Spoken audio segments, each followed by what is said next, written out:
Carrie Fisher's death after suffering cardiac arrest sheds light on mental health issues. ABC 7's Alex Redmond has information on bipolar disorder, a condition the actress and author suffered from. Alex. Thanks, Haley. Bipolar disorder is a mental illness that affects more than 5.5 million people in the United States.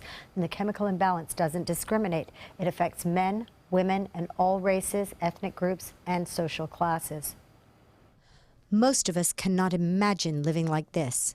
I had paralyzing depression, anxiety, and panic attacks like crazy. If I was awake, I wanted to die. 58-year-old Johnny Calloway sought medical help. First, he was diagnosed me as ADD, then ADHD, then PTSD, and then finally he landed on bipolar.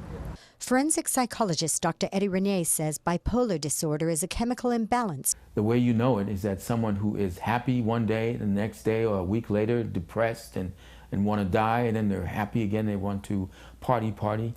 People are often creative and productive, says Dr. Renier, with unending supplies of energy. And when they get depressed, they get very depressed. If you're average and you get sad, it's okay. If you're flying high like an eagle and you fall to the ground, it's a horrible feeling. Feelings that can lead to addiction. One of the quickest way to change that is to pop a pill or take a street drug. A terrible mistake to make.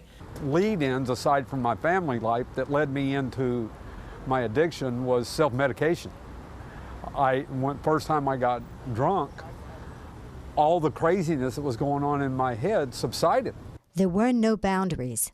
My drug of choice is what I call yours. Whatever you had was fine. 6 years without an episode, Calloway says people can be bipolar and function.